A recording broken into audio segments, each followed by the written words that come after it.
नमस्कार, मेरा नाम है राजीव चतुर्वेदी और मैं आपसे मुखातिब हूँ ऑस्ट्रेलिया।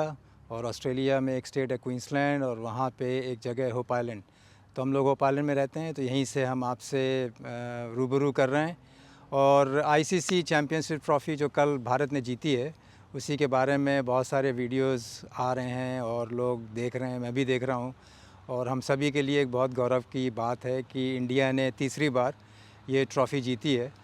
और मैं देख रहा था कुछ रिकॉर्ड्स, तो मज़े की बात यह है कि जो पिछले 2 ट्रॉफ़ीज़ इंडिया ने जीती थी 2002 में और 2013 में, तो वो दोनों रेन कर्टेल्ड मैच थे। तो 2002 में तो मैच हुआ ही नहीं था, जो कि इंडिया और श्रीलंका के बीच में था, तो उसमें जॉइंट विनर्स थे। और 2013 में जो मैच हुआ था वो भी कर्टेल्ड था, उसमें भी 20 ओवर का ही मैच हुआ था। और हमारी इस चैम्पियनशिप ट्रॉफ़ी के फ़ाइनल के जो वन ऑफ द हीरोज़ हैं रवींद्र जडेजा जी, उस 2013 की चैम्पियनशिप में उनको मैन ऑफ द मैच मिला था। तो ये ट्रॉफ़ी उनकी वजह से जीती गई थी। All credit goes to him, जिसमें उन्होंने 2 विकेट भी लिए थे और he was the highest, one of the highest scorers. तो ये कुछ आपको आईसीसी चैम्पियनशिप ट्रॉफ़ी की हिस्ट्री थोड़ा सा मैं बता देता हूँ। 1998 में शुरू हुई थी और पहली चैम्पियंस ट्रॉफ़ी हुई थी बांग्लादेश में। हालांकि बांग्लादेश ने उसमें पार्टिसिपेट नहीं किया था, लेकिन उस टाइम मकसद ये था कि जो नॉन क्रिकेट प्लेइंग नेशंस हैं या जो कि उभरते हुए नेशंस हैं, एमर्जिंग नेशंस हैं, जिसमें क्रिकेट को प्रमोट करना था, तो इसलिए ये ट्रॉफ़ीज़ वहाँ पे इनकी इनको जो ऑर्गेनाइज़ करते थे वो ऐसी जगह करते थे जैसे कि पहली बांग्लादेश में की थी, उसके बाद जिम्बाब्वे में हुई थी।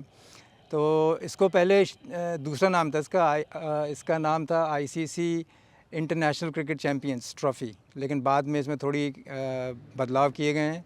और मैं भारत के सभी प्लेयर्स को और पूरे भारत के 140 करोड़ लोगों को मुबारकबाद देना चाहता हूँ ऑस्ट्रेलिया के इस होप आइलैंड से कि उन्होंने इतनी शानदार जीत दर्ज हासिल की है। और एक ही कंट्री है इंडिया जिसने ये ट्रॉफ़ी 3 बार जीती है। और all credit goes to our team and I think that at the present moment it's one of the best team. और जो बैटिंग डेप्थ है वो इतनी अच्छी है। और सबसे बड़ी बात यह है कि हमारे पास ऑल राउंडर्स हैं जो कि बहुत बेहतरीन स्पिनर्स भी हैं, जैसे कि जडेजा साहब हैं और अक्षर पटेल हैं। और एक हमारे नए उभरते सितारे भी इस बार आए और वरुण चक्रवर्ती, उन्होंने भी बहुत बढ़िया इस टाइम इस पूरी ट्रॉफ़ी में he played so well and he performed so well. और फिर last but not the least हमारे रोहित शर्मा तो हैं ही।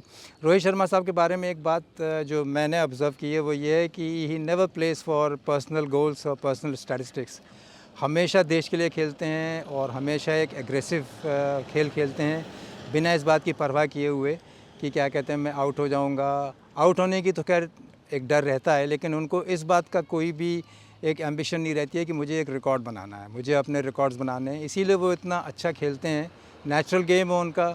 और मैं समझता हूँ कि उनके लिए ये बहुत बड़ा एक मौका है कि उनकी कैप्टनसी में ये ट्रॉफ़ी जीती गई है।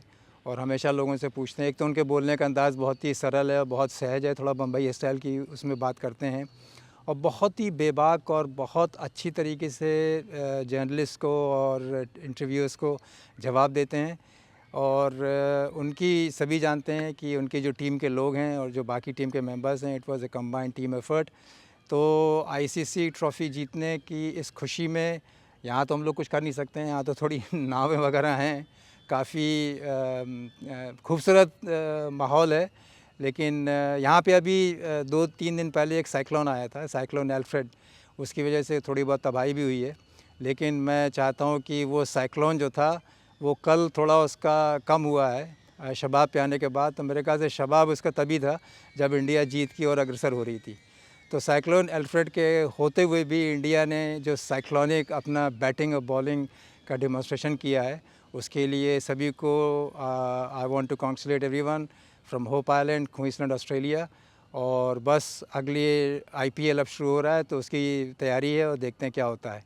And with this I sign off from Hope Island, Queensland, Australia. नमस्कार।